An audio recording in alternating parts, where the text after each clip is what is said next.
Di selatan kota Semarang, Jawa Tengah, terdapat sebuah kawasan perbukitan yang dikenal dengan nama Bukit Gombel. Di balik rimbunnya pepohonan dan jalan menanjak yang dibangun pada masa kolonial, tersimpan sebuah kisah pilu yang berubah menjadi teror melegenda.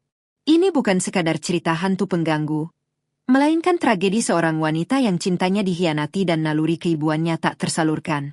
Legenda Wewe Gombel menjadi pengingat abadi bagi para orang tua untuk selalu menjaga buah hati mereka. Mari kita telusuri asal-usul sosok gaib yang konon bersemayam di puncak bukit tersebut. Pada zaman penjajahan Belanda, di sebuah kawasan tinggi di Semarang yang kini dikenal sebagai Bukit Gombel, hiduplah sepasang suami istri. Sang suami adalah seorang pejabat lokal atau tuan tanah yang cukup disegani. Sementara istrinya adalah wanita Jawa yang sangat setia dan berbakti. Mereka tinggal di sebuah rumah yang cukup megah untuk ukuran masa itu, dikelilingi oleh perkebunan yang asri dan udara yang sejuk. Kehidupan mereka secara materi sangat berkecukupan dan dihormati oleh warga sekitar. Rumah tangga mereka pada awalnya berjalan sangat harmonis dan penuh kasih sayang. Sang istri melayani suaminya dengan penuh ketulusan, selayaknya ajaran leluhur tentang pengabdian seorang istri. Setiap hari, ia memastikan segala kebutuhan suaminya terpenuhi, mulai dari pakaian hingga makanan. Tetangga di sekitar kaki bukit sering memuji pasangan ini sebagai contoh keluarga yang ideal dan patut ditiru oleh masyarakat. Namun, di balik kebahagiaan yang tampak di permukaan, ada satu kekurangan yang mengganjal di hati mereka. Setelah bertahun-tahun menikah, pasangan ini belum juga dikaruniai seorang anak. Suara tangis dan tawa bayi yang didambakan tidak pernah terdengar di rumah besar tersebut. Sang istri terus berdoa kepada Allah dan melakukan berbagai usaha pengobatan tradisional, namun hasilnya tetap nihil. Kesepian mulai merayap di dinding-dinding rumah mereka. Sang istri sering terlihat duduk melamun di beranda rumah, memandang kosong ke arah pepohonan, membayangkan betapa indahnya jika ia bisa menimang seorang anak. Meski demikian, ia tetap berusaha tegar dan menyembunyikan kesedihannya di hadapan sang suami, berharap cinta mereka cukup kuat untuk menghadapi cobaan ini. Masyarakat sekitar mulai berbisik-bisik mengenai keadaan sang istri yang dianggap mandul. Di masa itu, ketiadaan keturunan dianggap sebagai aib atau kekurangan besar bagi sebuah keluarga terpandang. Tekanan sosial ini perlahan tapi pasti mulai menggerogoti keharmonisan yang selama ini mereka bina, menjadi retakan kecil yang kelak akan menghancurkan segalanya. Waktu terus bergulir, dan kesabaran sang suami mulai menipis. Obsesinya untuk memiliki penerus garis keturunan membuatnya lupa akan kesetiaan dan pengorbanan istrinya selama ini. Sikapnya yang dulu lembut dan penuh perhatian, perlahan berubah menjadi dingin dan acuh tak acuh. Ia mulai sering pulang larut malam dan enggan berbicara dengan istrinya, membuat suasana rumah menjadi suram dan mencekam. Sang istri menyadari perubahan drastis ini dan berusaha semampunya untuk memperbaiki keadaan. Ia semakin giat melayani, memasakkan makanan kesukaan suaminya, dan berdandan secantik mungkin. Namun, semua usaha itu sia-sia belaka. Hati suaminya telah tertutup oleh kekecewaan dan hasutan orang-orang di luar sana yang menyarankannya untuk mencari wanita lain yang bisa memberinya anak. Puncak dari perubahan sikap ini terjadi ketika sang suami mulai jarang pulang ke rumah di Bukit Gombel.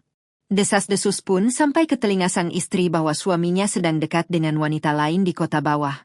Kabar ini menghantam hatinya bak petir di siang bolong. Ia yang selama ini ridho menerima takdirnya yang belum memiliki anak, kini harus menghadapi kenyataan pahit dikhianati oleh belahan jiwanya. Ternyata, desas-desus itu benar adanya. Sang suami telah menjalin hubungan terlarang dengan seorang wanita muda dan berniat menjadikannya istri kedua atau gundik. Ia terpesona oleh kecantikan dan janji kesuburan yang ditawarkan oleh wanita baru tersebut. Sang suami sama sekali tidak memikirkan perasaan istri pertamanya yang setia menunggunya di rumah sunyi di atas bukit. Rasa cinta yang dulu diagung-agungkan kini berubah menjadi racun.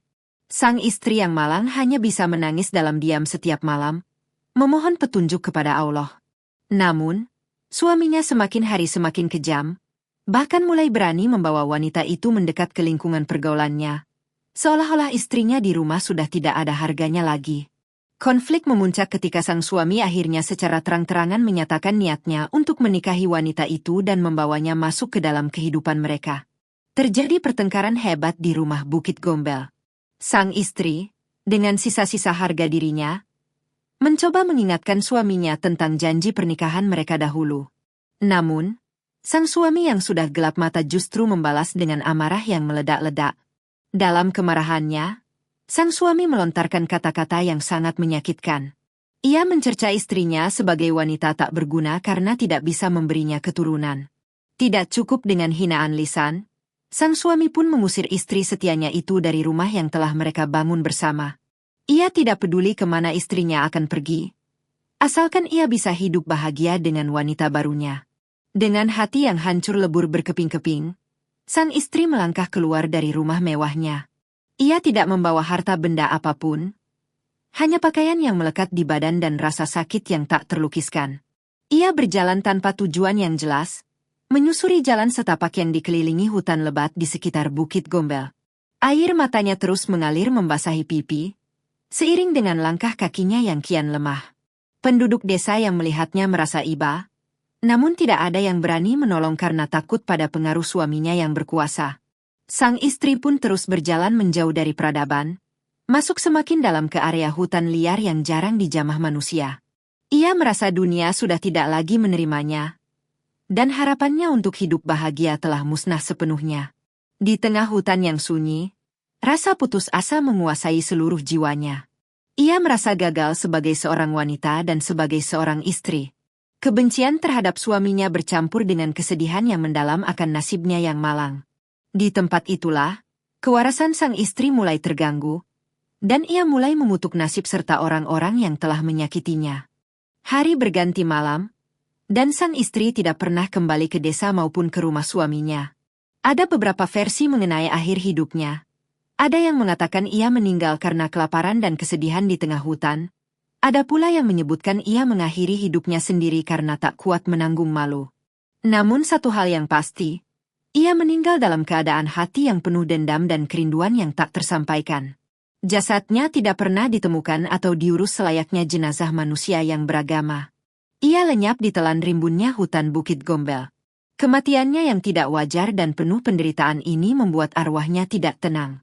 Rohnya tertahan di dunia, terikat oleh obsesi yang belum tuntas semasa hidupnya, yaitu keinginan untuk menjadi seorang ibu dan memiliki anak. Seiring berjalannya waktu, sosoknya mulai menampakkan diri dalam wujud yang menakutkan namun menyedihkan. Ia berubah menjadi makhluk halus dengan rambut panjang terurai berantakan, dan ciri fisik yang paling mencolok adalah payudaranya yang sangat panjang dan menggelambir. Wujud ini diyakini sebagai simbolisasi dari hasrat keibuannya yang sangat besar untuk menyusui dan merawat anak, namun tidak pernah kesampaian semasa hidup. Warga sekitar mulai sering melihat penampakan sosok wanita ini bergentayangan di sekitar pepohonan besar di Bukit Gombel saat senja atau malam hari. Mereka mulai menyebutnya dengan nama Wewe Gombel, yang berarti hantu wanita dari Gombel. Kehadirannya bukan untuk menakut-nakuti orang dewasa secara acak, melainkan ia selalu memperhatikan rumah-rumah penduduk, mencari sesuatu yang spesifik. Kabar mengenai hantu Wewe Gombel ini menyebar dengan cepat hingga ke telinga suaminya. Konon, sang suami dan istri barunya pun tidak hidup tenang. Mereka kerap diganggu oleh suara tangisan atau bayangan mengerikan. Kehidupan rumah tangga baru sang suami pun hancur berantakan, seolah terkena karma dari perbuatan kejamnya terhadap istri pertamanya. Berbeda dengan hantu jenis lain yang suka mencelakai manusia, Wewe Gombel memiliki naluri yang unik. Ia tidak menyakiti fisik manusia dewasa tanpa sebab, namun ia sangat sensitif terhadap keberadaan anak-anak. Rohnya yang masih merindukan peran ibu akan bereaksi ketika ia melihat atau mendengar anak kecil yang diperlakukan buruk, dimarahi berlebihan, atau ditelantarkan oleh orang tuanya. Wewe Gombel akan mendekati anak-anak yang sedang bersedih, menangis sendirian, atau dibiarkan bermain di luar rumah hingga larut senja, waktu maghrib, tanpa pengawasan. Bagi Wewe Gombel, anak-anak ini adalah permata yang disia-siakan.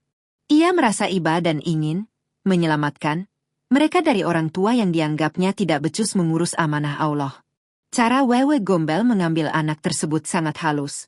Ia biasanya akan menampakkan diri dalam wujud yang tidak menakutkan bagi si anak, atau membuat anak tersebut merasa nyaman sehingga mau mengikutinya. Anak itu kemudian dibawa masuk ke alam gaib, disembunyikan di balik rimbunnya pohon besar, seringkali pohon aren atau pohon-pohon tua di sekitar bukit. Di dalam penguasaannya, Anak tersebut diperlakukan layaknya anak kandung sendiri. Wewe Gombel akan membelai, menimang, dan bahkan mencoba menyusui anak tersebut. Dalam pandangan mata batin si anak yang terkena sihirnya, ia merasa berada di tempat yang aman dan diberi makanan lezat. Padahal, menurut cerita para sesepuh, makanan yang diberikan sebenarnya adalah kotoran manusia atau tanah lumpur, yang disihir terlihat seperti nasi dan lauk pauk. Tujuan Wewe Gombel bukanlah untuk membunuh si anak, melainkan untuk memberikan pelajaran keras kepada orang tuanya. Ia ingin orang tua tersebut merasakan rasa takut kehilangan dan menyadari betapa berharganya kehadiran seorang anak. Sesuatu yang sangat didambakan oleh Wewe Gombel semasa hidupnya namun tidak pernah ia dapatkan. Suatu sore, di sebuah desa di kaki Bukit Gombel, terjadi peristiwa yang menggegerkan. Seorang anak kecil bernama Tole dimarahi habis-habisan oleh ibunya karena masalah sepele. Sang ibu bahkan membiarkan Tole menangis sendirian di teras rumah saat matahari mulai terbenam, sementara ibunya masuk ke dalam rumah dengan amarah. Tole yang merasa terbuang menangis tersedu-sedu. Saat itulah Wewe Gombel hadir. Ia mendengar tangisan pilu Tole dan segera menghampirinya. Dalam sekejap mata, Tole menghilang dari teras rumah. Ketika ibunya keluar beberapa saat kemudian setelah amarahnya reda, ia mendapati teras itu kosong. Ia memanggil-manggil nama anaknya, namun tidak ada jawaban. Kepanikan mulai melanda sang ibu. Sang ibu berlarian ke rumah tetangga, menanyakan keberadaan Tole. Seluruh warga desa pun ikut sibuk mencari. Mereka menyisir pekarangan, sungai, hingga pinggiran hutan, namun jejak Tole sama sekali tidak ditemukan. Suasana desa menjadi gempar. Para sesepuh desa segera menyadari tanda-tanda ini. Hilangnya anak saat sandikala, menjelang maghrib, tanpa jejak fisik biasanya adalah ulah Wewe Gombel. Mbah Dukun atau tokoh spiritual desa dipanggil untuk menerawang keberadaan Tole. Benar saja. Mbah Dukun mengatakan bahwa Tole tidak pergi jauh. Ia masih ada di sekitar pohon besar di pinggir desa. Namun matanya telah ditutup oleh Wewe Gombel sehingga tidak bisa dilihat oleh manusia biasa. Tole disembunyikan di alam astral, tepat di ketiak atau dekapan Wewe Gombel untuk dilindungi. Kabar ini membuat orang tua Tole menangis histeris. Mereka menyesali perbuatannya yang telah menelantarkan dan memarahi anaknya secara berlebihan. Rasa penyesalan yang mendalam inilah yang sebenarnya ditunggu oleh Wewe Gombel. Namun, untuk mengembalikan Tole ke alam manusia, diperlukan usaha kolektif dari seluruh warga desa melalui sebuah ritual khusus. Berdasarkan petunjuk Mbah Dukun, warga desa diperintahkan untuk melakukan ritual pembebasan. Mereka diminta untuk mengambil berbagai peralatan dapur yang terbuat dari seng, besi, atau kuningan, seperti tampah, wajan, panci, dan kentongan. Ritual ini mengharuskan warga berkeliling desa menuju lokasi yang diduga tempat persembunyian Wewe Gombel sambil membuat kegaduhan. Tole, pulanglah. Le, ibumu sudah tidak marah. Tole, teriak warga bersahut-sahutan sambil memukul-mukul peralatan dapur tersebut. Suara teng-teng-teng dan jreng-jreng-jreng membahana memecah kesunyian malam di kaki Bukit Gombel. Bunyi-bunyian yang gaduh namun ritmis ini dipercaya dapat mengganggu ketenangan makhluk halus dan membuat Wewe Gombel tidak nyaman. Selain untuk mengganggu Wewe Gombel, bunyi-bunyian ini juga berfungsi sebagai sinyal bagi si anak yang disembunyikan. Di alam gaib, anak tersebut mungkin sedang terbuai. Namun suara gaduh dari alam manusia diharapkan bisa menyadarkannya dan memecahkan pengaruh sihir Wewe Gombel. Orang tua si anak harus berada di barisan paling depan, memanggil nama anaknya dengan penuh kasih sayang dan penyesalan. Semakin keras suara tabuhan dan semakin tulus panggilan orang tuanya, semakin lemah kekuatan Wewe Gombel untuk menahan anak tersebut. Wewe Gombel yang melihat kesungguhan dan penyesalan orang tua si anak akhirnya akan merasa tugasnya selesai. Ia menyadari bahwa orang tua itu masih mencintai anaknya dan berjanji akan merawatnya dengan baik. Proses pencarian ini bisa memakan waktu berjam-jam. Warga tidak boleh putus asa dan harus terus membunyikan alat-alat tersebut. Hingga akhirnya, pada suatu titik, Wewe Gombel yang merasa bising dan melihat penyesalan orang tua, dengan berat hati akan melepaskan pelukannya pada anak tersebut dan mengembalikannya ke dunia nyata. Tiba-tiba, di bawah sebuah pohon bambu yang rimbun, sosok Tole ditemukan sedang duduk linglung. Ia tampak bingung, pakaiannya sedikit kotor oleh tanah, Dan di mulutnya kadang masih tersisa kotoran yang ia sangka makanan lezat pemberian nenek yang menjaganya. Ibunya segera berlari memeluk Tole, menangis sejadi-jadinya, mengucapkan syukur kepada Allah karena anaknya telah kembali dengan selamat. Tole, yang baru sadar dari pengaruh gaib, menceritakan bahwa ia tidak merasa diculik. Ia bercerita bahwa ia diajak bermain oleh seorang wanita tua yang baik hati yang memberinya makan dan melindunginya karena ibunya sedang marah. Cerita polos ini semakin membuat orang tuanya tertampar oleh rasa bersalah. Mereka menyadari bahwa Wewe Gombel hanya mengambil alih peran yang mereka lalaikan sesaat. Setelah kejadian itu, Tole dibawa pulang, dimandikan, dan didoakan agar sisa-sisa energi negatif hilang dari tubuhnya. Peristiwa ini menjadi pelajaran keras tidak hanya bagi orang tua Tole, tetapi juga bagi seluruh penduduk desa. Kisah Tole yang disembunyikan Wewe Gombel menjadi buah bibir yang menyebar ke seluruh pelosok Semarang dan sekitarnya. Sejak saat itu, setiap kali matahari mulai terbenam, para orang tua di sekitar Bukit Gombel dan daerah Jawa lainnya akan segera memanggil anak-anak mereka untuk masuk ke dalam rumah. Mereka tidak lagi berani membiarkan anak-anak bermain sendirian di waktu maghrib. Apalagi memarahi anak secara berlebihan hingga membuat hati anak terluka. Legenda Wewe Gombel pun hidup abadi hingga kini. Sosoknya bukan sekadar hantu yang mengerikan, melainkan sebuah manifestasi dari kritik sosial terhadap pola asuh orang tua. Di balik wujudnya yang menyeramkan, tersimpan kesedihan seorang wanita yang merindukan kasih sayang, yang mengingatkan manusia yang masih hidup untuk tidak menyia-nyiakan anugerah anak yang telah dititipkan oleh Tuhan. Legenda Wewe Gombel mengajarkan kita bahwa anak adalah titipan Allah yang paling berharga yang harus dijaga dengan penuh kasih sayang dan kesabaran.